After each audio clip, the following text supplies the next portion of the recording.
Hello friends, welcome to my channel Kakoli blog.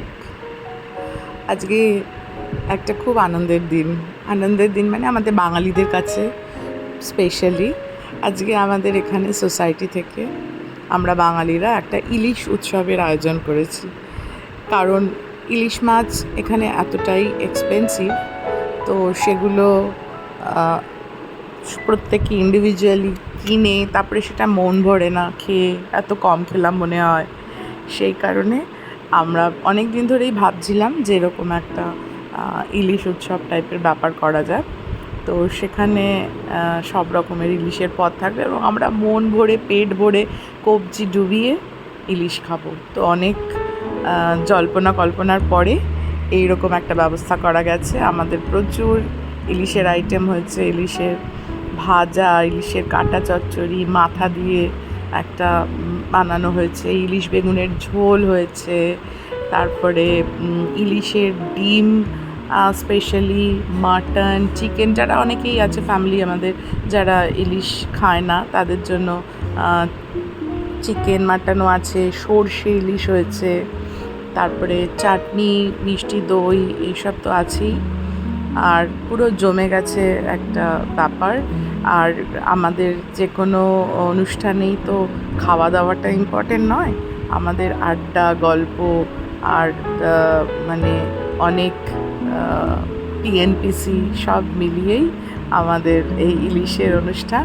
এবং সবাই ব্যক্তিগত কাজে ব্যস্ত থাকে, দেখা হয় না। তো এই অনুষ্ঠানগুলো একটা দেখা হওয়ার একটা অছিলা বলতে পারো। তো মাঝে মাঝে মনে হয় এরকম অনুষ্ঠানগুলো হলে আমাদের একটা রিফ্রেশিং হয়, বেশ একটা হাল মানে একটা তাজা বাতাস মনের মধ্যে বিচরণ করে, আর মনটা ফুরফুরে হয়ে যায়। একে তো ওই খাওয়ার ইলিশ, যারা ইলিশের সত্যিকারের ফ্যান তারা জানে যে ইলিশ জিনিসটা কী। আর আমরা রিয়েলি এখানে মুম্বাইতে সেরকমভাবে পাই না। Thanks to Debangshu, Soumyajit and all, যারা এই মানে আমাদের এই প্রোগ্রামটাকে সাকসেসফুল করেছে। ওরা স্পেশালি আমাদের কুক আনানো হয়েছে ওখান থেকে, শান্তিনিকেতন বোলপুর থেকে কুক এসছে, তাদেরকে ট্রেনে করে নিয়ে আসা হয়েছে, আর ইলিশ আনা হয়েছে ওখান থেকে। সব থেকে বড় কথা যে এখানে আমরা কীরকম পাবো না পাবো তার থেকে বেটার ওখান থেকে আনিয়ে না। তো এই যে একটা কর্মকাণ্ড, এইটা কিন্তু খুব একটা সহজ নয়। কি কি খেলি বল?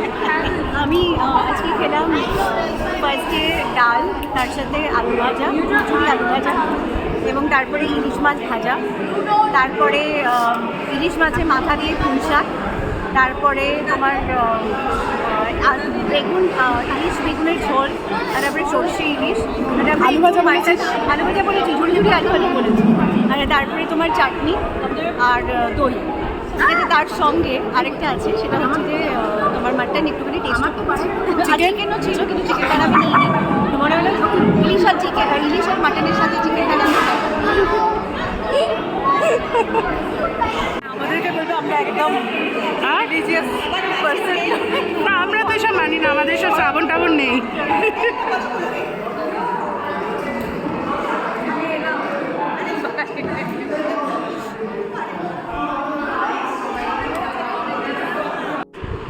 খাওয়া দাওয়া আড্ডা শেষে এবার পরবর্তী প্রোগ্রামের প্ল্যানিং, মানে পুজোর মিটিং বসে গেছে অলরেডি। ওপাশে ছেলেদের, এপাশে মেয়েদের কবে কি শাড়ি পরা হবে, কবে কি প্রোগ্রাম হবে, সব কিছু চলছে। তো এটাই তো আনন্দ না, এটাই তো মজা, সবাই মিলেমিশে একসাথে থাকা। প্রবাসে এর থেকে বেশি আর কি চাই? ইনফ্যাক্ট যখন আমরা কলকাতায় থাকতাম তখনও বোধহয় এতটা ইনভলভমেন্ট হয়নি।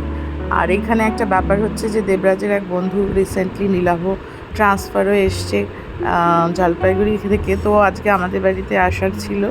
তো ওকেও আমরা ইলিশ উৎসবে নিয়ে চলে এসেছি এবং হি ইজ রিয়েলি থ্রিলড। ওরও বেশ এত ভালো লেগেছে, বলছে এত ইলিশ আমি খাবো একবারে, ভাবতে পারিনি। এনিওয়ে, আশা করি তোমাদের এই ব্লগটা ভালো লেগে থাকবে। যদি ভালো লেগে থাকে তাহলে অবশ্যই আমার চ্যানেলটাকে সাবস্ক্রাইব করে নিও, আর একটা লাইক বাটন তো অবশ্যই দাবিও, আর পাশে থেকো। আর আরও অনেক অনেক মানে ভালো খুব যদি আরও চাও তো আমাদের সাথে পরের বছর ইলিশ উৎসবে সামিল হয়েও। সকলে অনেক ভালো থেকো। Bye bye.